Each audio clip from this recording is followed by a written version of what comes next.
Friends, आज की class में हम लोग देखने वाले हैं most time question mass spectroscopy में नाइट्रोजन रूल को। इसके पहले हम लोगों ने मैक्लेफर्टी रीअरेंजमेंट को डिटेल में पढ़ लिया था, वह मोस्ट टाइम क्वेश्चन है। उसके बाद आज की क्लास में हम लोग देखने वाले हैं उसके नाइट्रोजन रूल को।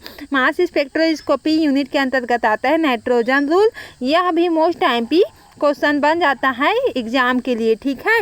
तो हम इसे डिटेल में कवर करने वाले हैं फ्रेंड्स, तो आप लोग वीडियो से अंत तक देखते रहना और अपना नोट्स बनाते रहना, ठीक है। तो हम लोग देखने वाले हैं क्या, नाइट्रोजन रूल। यह इसका यूज किस में किया जाता है, अनकनाउन कंपाउंड में यूज किया जाता है। अनकनाउन जिसे हम लोग कोई भी कंपाउंड को जान नहीं रहे हैं, उसी को ही मास स्पेक्ट्रम के इंटरप्रेट करने के लिए किसका यूज करते हैं, नाइट्रोजन रूल का यूज करते हैं। और इस कंपाउंड के नाइट्रोजन एटम्स की संख्या के बेस, जैसे कि मोलिकुलर आयन को किससे डिनोट करते हैं, M+ आयन से डिनोट करते हैं। मास को, मास का क्या होता है, M/Z होता है। वेट होता है किसका, मास का, ठीक है, कंपाउंड का वेट होता है ये। और जेड होता है वो आयन होता है, ठीक है, किसमें, कंपाउंड में कितना आयन प्रेजेंट होता है उसका होता है। तो M/Z होता है, ठीक है। तो ये होता है या तो ओड या इवन होगा। जो M/Z होता है वो क्या होता है, या तो ओड होना चाहिए या इवन। ओड इट मीन्स क्या होता है, जैसे कि 3, 5, 7, 9, ये सब क्या होता है, ओड नंबर होता है। इवन क्या होता है, 4, 2, 4, 6, 8, तो ये इवन नंबर होता है, ठीक है। आई होप इतना आप लोग को क्लियरली समझ में आ गया होगा। अब हम लोग देखते हैं आगे का इसका, ठीक है। तो नाइट्रोजन रूल मुख्य रूप से क्या होता है, ऑर्गेनिक कंपाउंड के मास स्पेक्ट्रोस्कोपी में, जैसे कि मोलिकुलर आयन M+ के मास को इंटरसेप्ट करने के लिए यूज करते हैं। हम लोगों ने देख ही लिया, ठीक है। मोलिकुलर आयन क्या होता है, और इवन मास देता है। इसे आइए गहराई में समझते हैं। नाइट्रोजन रूल का सबसे पहले प्रिंसिपल देख लेते हैं, ठीक है। तो इसके प्रिंसिपल को देखेंगे फर्स्ट। तो प्रिंसिपल में क्या क्या आता है उसको देख लेते हैं। तो इसका प्रिंसिपल क्या होता है, सबसे फर्स्ट होता है इवन मास। इवन मास क्या होता है, यहाँ पर यदि कोई ऑर्गेनिक कंपाउंड में नाइट्रोजन फ्री होता है, यानी क्या होता है, इसमें नाइट्रोजन नहीं है, या नाइट्रोजन एटम की संख्या क्या होती है, इवन होती है। इसमें इवन मास लिखा है ना, तो नाइट्रोजन एटम्स की संख्या क्या होगी, इवन नंबर होगी, ठीक है। तो वहाँ पर मोलिकुलर आयन मास जो होता है M+ इवन होगा। जो M+ होता है इवन होगा, ठीक है। किसके इवन होने से होता है, नाइट्रोजन एटम भी इवन होना चाहिए। और मोलिकुलर आयन का जो मास है M+ वो भी हम लोग का इवन होना चाहिए, ठीक है। तो यहाँ पर जैसे कि दिया हुआ है एग्जाम्पल जो होता है, जैसे कि मीथेन। मीथेन में मास क्या होता है, जैसे कि कार्बन का कितना होता है, कार्बन का 12 होता है मास नंबर, ठीक है। तो मास नंबर 12 होता है। हाइड्रोजन में कितना है, 4 है। तो 4 है तो काउंट कर लेते हैं, तो क्या आ जाता है, 16 आ जाता है। 16 क्या होता है, हम लोग का इवन नंबर है, जो कि इवन मास के अंतर्गत आता है। अब जैसे कि और देख लेते हैं एग्जाम्पल, इथेन। इथेन में क्या होता है, C2H6 इसका फार्मूला होता है। तो यहाँ पर कार्बन जो होता है उसका कितना होता है, C2 है यहाँ पर। तो C2 कार्बन में अगर सिंगल C है, यहाँ पर एक मिनट, यहाँ पर सिंगल C है, सिंगल C है यहाँ पर। तो क्या है, यहाँ पर 12 आ रहा है इसका मास नंबर, जबकि यहाँ पर डबल कार्बन है यहाँ पर। तो यहाँ पर क्या आ रहा है, 24 आ रहा है, ठीक है। 2 × 12 तो 24 आ जाएगा, ठीक है हम लोग का। तो यहाँ पर 24 और H6 हम लोग का कितना है, यहाँ पर 6 है। तो यहाँ पर कितना काउंट हो जाएगा, ये 30, जो कि हम लोग का क्या होता है, इवन नंबर होता है, ठीक है। अब देखते हैं हम लोग ओड मास। ओड मास को अच्छे से, ओड इट मीन्स क्या होता है, मैंने पहले ही बताया था कि ओड इट मीन्स होता है, जैसे कि 3 होता है, और क्या होता है, 5 होता है, 7 होता है, 9 होता है, सब ओड नंबर में आता है, ठीक है। यदि कंपाउंड में ओड नंबर नाइट्रोजन एटम होता है, तो यहाँ पर क्या होता है, मोलिकुलर आयन या मास जो होता है ओड होगा। क्या हो रहा है, यहाँ पर नाइट्रोजन एटम जो होता है क्या होना चाहिए, हम लोग का ओड होना चाहिए, ओड होना चाहिए इसका नंबर जो है। और मोलिकुलर आयन मास भी ओड होना चाहिए हम लोग का। जैसे कि एग्जांपल देख लेते हैं, मेथिल एमीन। मेथिल एमीन में क्या होता है, मेथिल एमीन में CH3 का यहाँ पर देख रहे हैं, तो यहाँ पर क्या होता है, कार्बन का तो 12 होता है, हाइड्रोजन कितना लगा हुआ है, 3 लगा हुआ है, 3 हाइड्रोजन का मास यहाँ पर। और क्या, नाइट्रोजन का कितना होता है मास, 14 होता है और यहाँ पर हाइड्रोजन 2 लगा हुआ है तो 2, ठीक है। तो यहाँ पर कितना हो गया, काउंट करेंगे तो 31, और 31 क्या होता है हम लोग का, ओड नंबर होता है, ठीक है। ओड आता है इसलिए ओड मास हुआ ये हम लोग का। उसी प्रकार एथिल आइसोसाइनेट का होता है, मास कितना हुआ है, कार्बन 2 लगा हुआ है यहाँ पर, तो ये हम लोग का 24 आ जाएगा। हाइड्रोजन कितना है हम लोग के पास, 5 है तो 5 ही रहेगा यहाँ पर। नाइट्रोजन कितना होगा इसका, मास नंबर कितना है इसका, मास वेट नंबर, तो यहाँ पर कितना है नाइट्रोजन का, यहाँ पर कितना हो जाएगा हम लोग का 14 हो जाएगा। और ऑक्सीजन का कितना होता है, 16 होता है। तो ये हम लोग का क्या हो जाता है, 59 काउंट करेंगे तो होता है, तो ये क्या होता है 59 हम लोग का ओड नंबर होता है। तो इसी प्रकार से हम लोग इसका क्या करते हैं, फार्मूला से हम लोग ओड नंबर या इवन नंबर को क्या करते हैं, निकालते हैं काउंट करके, ठीक है। तो ये हम लोग का क्या हो जाता है, ओड मास हो जाता है। हम लोगों ने ओड मास को डिटेल में देख लिया, ठीक है। अब हम लोग देखेंगे मेथिल एमाइन, ठीक इसी प्रकार है। अमोनिया भी इसी प्रकार है। नाइट्रोजन का होता है 14 होता है, हाइड्रोजन 3 प्रेजेंट है, तो काउंट करेंगे तो इस प्रकार से आप लोग अच्छे से समझ लेना और लिख लेना, ठीक है। और अब देखते हैं even number of nitrogen atoms. अब नाइट्रोजन में देखेंगे हम लोग, तो यदि कंपाउंड में नाइट्रोजन की संख्या इवन है, नाइट्रोजन की संख्या क्या होना चाहिए हम लोग का, इवन होना चाहिए, तो मॉलिक्यूलर आयन का मास इवन होगा, ठीक है। तो हाइड्रोजन का फार्मूला क्या होता है, N2H4 होता है। नाइट्रोजन का कितना होता है हम लोग का, 14 होता है, और यहाँ पर कितना है 2 नाइट्रोजन प्रेजेंट है, तो यहाँ पर 14 हम लोग का, और यहाँ पर 2 प्रेजेंट है 2, तो 14, ठीक है। और 2 इंटू कर दिए हैं तो कितना आ जाएगा हम लोग का 20 आ जाएगा, 28 आ जाएगा। और हाइड्रोजन कितना है हम लोग का 4 है, तो इसको काउंट कर लेंगे तो हमका कितना आ जाएगा 32 आ जाएगा, ठीक है। इसका किसका देख रहे हैं, नाइट्रोजन एटम्स के देख रहे हैं, तो 32 क्या है हम लोग का, इवन नंबर है, ठीक है। क्या हो जाता है हम लोग का, इवन नंबर है, सम संख्या है, ठीक है। और ओड मीन्स क्या होता है, और इट मीन्स होता है वो क्या होता है, विषम संख्या, ठीक है। तो एथिलीन डाइएमीन क्या होता है, C2H8N2 होता है। इसका मास क्या होता है, कार्बन का यहाँ पर 2 यहाँ पर जुड़ा हुआ है, तो कितना हुआ ये 24 है, ठीक है। जैसे कि यहाँ पर N2 को किए हैं 14 × 2, उसी प्रकार यहाँ पर इसको भी करेंगे, ठीक है। कार्बन में भी 2 को इंटू करेंगे तो यहाँ पर हाइड्रोजन का कितना है 8 है, और नाइट्रोजन का कितना है 28, 2 इंटू करेंगे तो आ जाएगा, ठीक है। जैसे कि यहाँ पर की है इसी प्रकार का, तो ये टोटल हम लोग का 16 आ जाता है। इसका ये क्या होता है हम लोग का, इवन नंबर होता है नाइट्रोजन एटम का। आई होप इतना आप लोग को क्लियरली समझ में आ गया होगा फ्रेंड्स। अब हम लोग आगे देखते हैं इसका, ठीक है। कार्बन का कितना होता है 12 होता है ना, 12 × 2 का ये है, तो हम लोग का 24 आया है, ठीक है।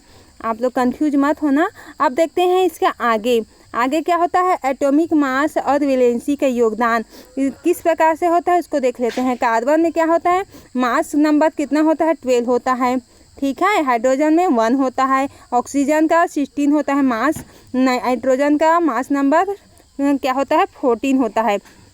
तो यहाँ पर क्या होता है, वैलेंसी 4 कंट्रीब्यूट करता है, ठीक है। और हाइड्रोजन वाला कितना कंट्रीब्यूट करता है 1 में कंट्रीब्यूट करता है, और ऑक्सीजन 2 में कंट्रीब्यूट करता है वैलेंसी, और नाइट्रोजन किस में कंट्रीब्यूट करता है 3 में। इतना आप लोग को क्लियरली अब समझ में आ गया होगा फ्रेंड्स। अब देखते हैं हम लोग आगे इसका, ठीक है। जब कोई कंपाउंड बनाया जाता है तो क्या होता है, मॉलिक्यूलर आयन मास, नाइट्रोजन के ओड, एटॉमिक मास और वैलेंसी के कारण ओड एंड इवन क्या होता है, डिफरेंस आता है, ठीक है।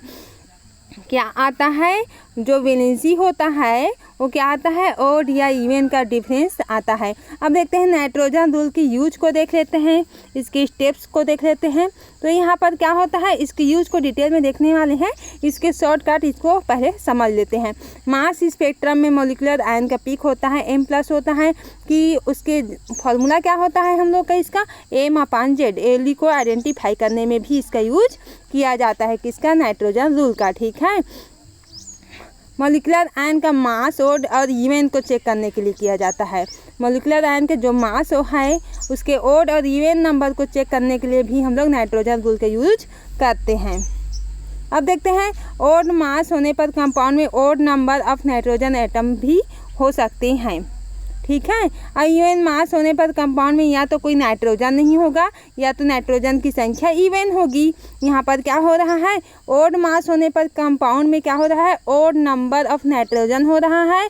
इवन नंबर मास होने पर क्या हो रहा है, नाइट्रोजन नहीं होगी, वो नाइट्रोजन इवन ही होगा। ठीक है, यहाँ पर इवन मास कम होने पर कंपाउंड जो होता है तो नाइट्रोजन भी इवन नंबर में होगा। इतना आप लोगों को क्लियरली समझ में आ गया होगा। ओड है तो क्या होता है, नाइट्रोजन एटम्स की संख्या भी ओड होगी, ये ठीक है।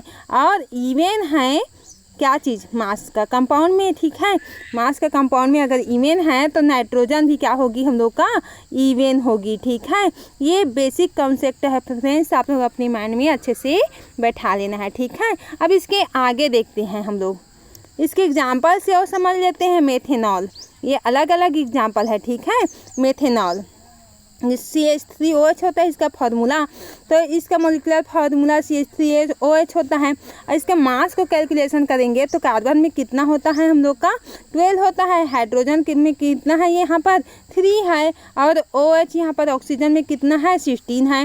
हाइड्रोजन कितना है, 1 है। तो टोटल मास नंबर कितना आ जाएगा, हम लोग का 32 आ जाएगा, जो कि इवन नंबर होगा। ठीक है, और इसके कंक्लूजन, मेथेनॉल में कोई नाइट्रोजन नहीं होता है। किसमें, मेथेनॉल में नाइट्रोजन की संख्या एब्सेंट होती है, हम लोग जानते ही हैं। मेथिल एमीन को तो हम लोग देख लिए। अब इसकी हम लोग देखेंगे, क्या देखेंगे, इसकी एग्जाम्पल भिन्न भिन्न प्रकार से है आप लोग के समझने के लिए। आप लोग इसे अच्छे से देख लेना, नोट कॉपी कर लेना और बना बना के देखना है। ठीक है, अब देखते हैं मास स्पेक्ट्रम पर नाइट्रोजन रूल का उपयोग। हम लोगों ने फर्स्ट में देख लिया था। ठीक है, और देख लेते हैं इसका बड़ा पीक होता है, यहाँ पर क्या होता है, कंपाउंड के पूरे मोलिकुलर मास को दर्शाता है। ठीक है, मोलिकुलर आयन जो पीक होता है वो M+ पीक ओड मास दिखाता है। कंपाउंड में कम से कम एक नाइट्रोजन एटम होगा। क्या होता है, यहाँ पर जो ओड मास होता है क्या दिखा रहा है कि कंपाउंड में एक नाइट्रोजन एटम होना जरूरी है। और M+ यहाँ पर क्या होता है, पीक जो होता है इवन मास दिखाता है। इट मीन्स क्या होता है, नाइट्रोजन नहीं हो गया या उनकी संख्या क्या होती है, इवन होगी। मैंने पहले ही बता चुका है कि ओड तो ओड। ठीक है, याद रख लेना, नाइट्रोजन ओड है, मास ओड होगा। मास इवन है तो नाइट्रोजन भी इवन होगा। ये बेसिक कॉन्सेप्ट है। ठीक है, अब देखते हैं इसके लिमिटेशन को, किसके, नाइट्रोजन रूल के लिमिटेशन। इसकी लिमिटेशन किस प्रकार से है, आइसोटॉपिक कंपाउंड्स, यदि कंपाउंड में आइसोटॉप्स हैं जैसे कि 13 कार्बन 15 नाइट्रोजन हो तो यहाँ पर क्या होता है, रूल फेल हो सकता है। कौन सा रूल, नाइट्रोजन का रूल। अगर 13 कार्बन है 15 नाइट्रोजन है तो यह रूल इसमें काम नहीं करता है। इनऑर्गेनिक कंपाउंड्स में जैसे कि रूल ज़्यादातर ऑर्गेनिक कंपाउंड्स में ही लागू होता है। किसका, नाइट्रोजन रूल का। किस में लागू हो रहा है, ऑर्गेनिक कंपाउंड में। ठीक है, अब फ्रेगमेंट्स को देखेंगे तो फ्रेगमेंटेशन के दौरान बनाए गए आयंस में क्या होता है, यह रूल लागू नहीं होता है। अगर हम लोग फ्रेगमेंटेशन आयन बना है, जैसे कि क्या बना है, एनालाइजर जो होता है फ्रेगमेंटेशन होता है, उसमें नाइट्रोजन रूल लागू नहीं होता है। इसलिए तो हम लोग इसे सेपरेट पढ़ रहे हैं। मैक्लेफ्रेटी रीअरेंजमेंट से इसको सेपरेट ही हम लोग पढ़ रहे हैं। ठीक है, तो ये हम लोग का नाइट्रोजन रूल का लिमिटेशन हो गया। अब इसके हम महत्व को देख लेते हैं। तो अनकनाउन कंपाउंड सबसे पहले हम देख ही लिया थे कि जो हम लोग अनकनाउन कंपाउंड की स्ट्रक्चर को एलिसिडेंट करने में सहायक होता है नाइट्रोजन रूल। ठीक है, कंपाउंड के फार्मूला के जो प्राइमरी पहचान है उसकी आइडेंटिफाई करने में भी इसका यूज किया जाता है नाइट्रोजन रूल का। ठीक है, अब देखते हैं एनालिटिकल केमिस्ट्री, ऑर्गेनिक केमिस्ट्री में भी मास स्पेक्ट्रोस्कोपी का उपयोग बढ़ने लगा है। ठीक है, किसमें, एनालिटिकल केमिस्ट्री में और ऑर्गेनिक केमिस्ट्री में किसका यूज बढ़ने लगा है, मास स्पेक्ट्रोस्कोपी का। ठीक है, इतना आप लोग को क्लियरली समझ में आ गया होगा फ्रेंड्स। ये होता है इसका मैथमेटिकल जो बेसिक्स है। तो कार्बन, हाइड्रोजन, ऑक्सीजन, हेलोजन जैसे एटम्स की वैलेंसी और मास से जुड़े गुणों की क्या करते हैं, इवन मास कंट्रीब्यूट करते हैं नाइट्रोजन रूल के अनुसार। ठीक है, इसके रूल यह फॉलो करता है जितना है वो। ठीक है, नाइट्रोजन का एटॉमिक मास कितना होता है, 14 होता है, वैलेंसी कितना होता है 3 होती है। तो इसलिए यह क्या होता है, मॉलिक्यूल के टोटल मास जो होता है वो ऑड बनाता है। ठीक है, अब देखते हैं इसके एग्जेप्शन को। ठीक है, रूल केवल इसके एग्जेप्शन इट मीन्स कमी। ठीक है, यहाँ पर हम लोगों ने देख ही लिया था, उसमें फ्रेगमेंट आयन है और यहाँ पर आइसोटोपोरेशन रूल फॉलो नहीं होता है, सही से काम नहीं करता है, हम लोगों ने अच्छे से समझ लिया है। नाइट्रोजन रूल के यूज को भी हम लोगों ने अच्छे से समझ लिया फ्रेंड्स, ये थोड़ा सा डिटेल्स में बताई हूँ। ठीक है, ताकि आप लोग को और क्लियरली समझ में आ जाए। तो मास स्पेक्ट्रम से कंपाउंड की कंपोजिशन स्ट्रक्चर का पता लगाने के लिए अनकनाउन कंपाउंड को, जैसे कि एग्जांपल देते हैं यहाँ पर, मॉलिक्यूलर आयन का जो मास होता है 43 होता है, तो यह ओड होता है हम लोग का। ठीक है, इसका मतलब क्या होता है, कंपाउंड में कम से कम नाइट्रोजन एटम होना चाहिए। कंपाउंड में क्या होना चाहिए, बहुत कम से कम नाइट्रोजन एटम की संख्या होना चाहिए। आई होप फ्रेंड्स आज का वीडियो लेक्चर आप लोग को पसंद आया होगा। Thank you. पसंद आया है तो आप लोग सब्सक्राइब कर लें, न्यू है तो, और अपने फ्रेंड्स में शेयर जरूर से कर लें, ताकि उन लोगों का भी आपकी तरह हेल्प हो जाए। और कमेंट सेक्शन में ज़रूर से बताया करें फ्रेंड्स कि आप लोग को किस टॉपिक में आपको नोट्स रिक्वायर्ड है, उसको ज़रूर बताना, ताकि मैं आप लोगों के लिए वीडियो बना सकूँ। ठीक है, और अच्छा वाला, ठीक है, अच्छा वाला वीडियो बना सकूँ, आप लोग को पसंद भी आए ऐसा टाइप का। ठीक है, तो आप लोग अपना रिक्वायर्ड ज़रूर बताना। और आज का वीडियो यहीं से एंड करते हैं, क्योंकि नाइट्रोजन रूल आप लोग को क्लियरली समझ में आ गया होगा, मुझे आशा है। ठीक है, तो अगर समझ में आए हैं तो लाइक ज़रूर करें फ्रेंड्स, ताकि मुझे भी पता चले कि आप लोग को कितना समझ में आए हैं। ठीक है, तो आज का वीडियो लेक्चर यहीं से एंड करते हैं। Thank you.